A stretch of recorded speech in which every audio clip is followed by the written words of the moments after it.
Summer சீசனில் mango juice, mango lassi, mango milk ஷேக்குன்னு குடிக்கணும்னு ஆசைப்படுற மக்களே, இந்த வீடியோ பார்த்தீங்கன்னா நீங்கள் ஜூஸ் குடிக்கிற ஆசையே விட்டுருவீங்க. எலி கடிச்சு கெட்டு போய் இருக்கக்கூடிய பழங்களை பல ஜூஸ் கடையில் நம்மளுக்கே தெரியாமல் ஜூஸ் போட்டு கொடுத்துக்கிட்டு இருக்காங்க. இந்த விஷயத்தை கண்டுபிடிச்ச உணவு பாதுகாப்புத்துறை அதிகாரிகள் அந்த கடைக்காரரை சும்மா வச்சு செஞ்சாரு. அதுக்கப்புறம் அந்த கடைக்காரருடைய நிலைமை என்னாச்சு? மேலும் உணவு பாதுகாப்புத்துறை அதிகாரிகள் ஒரு ஷாக்கிங்கான விஷயத்த சொன்னாங்க. இந்த பழங்களை எங்கேருந்து தெரியுமா வாங்கிட்டு வராங்க? கேட்டால் நீங்களே ஷாக் ஆகிடுவீங்க. ஃபுல்லாக பாருங்க.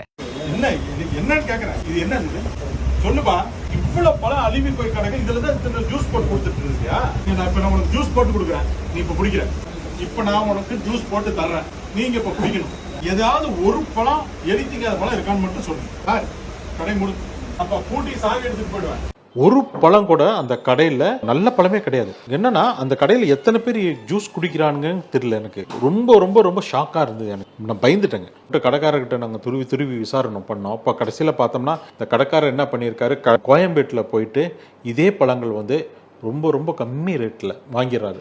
இந்த ஆப்பிள் எல்லாமே பார்த்தீங்கன்னா எலி கடிச்சது, பூராவுமே எலி கடிச்சது. அந்த பேஸ்கெட் ஃபுல்லாகவே எல்லாமே எலி கடிச்ச பழம், அழுகுன பழம் எல்லாமே. அந்த கடையில் ஒரு பழம் கூட ஜூஸ் கடையில் இல்லை. கோயம்பேட்டில் இது மாதிரி வந்து அடிப்பட்ட பழத்துக்கு அடிமாட்டு விலைக்கு வாங்கிட்டு வந்து ஜூஸ் போட்டு கொடுத்து அப்படியே நான் பதறினேன். எனக்கு உண்மையிலே ரொம்ப ஷாக்காக இருந்தது. நான் எனக்கு வார்த்தைகளே இல்லை, நான் வெடிச்சிட்டேன். நான் அங்கே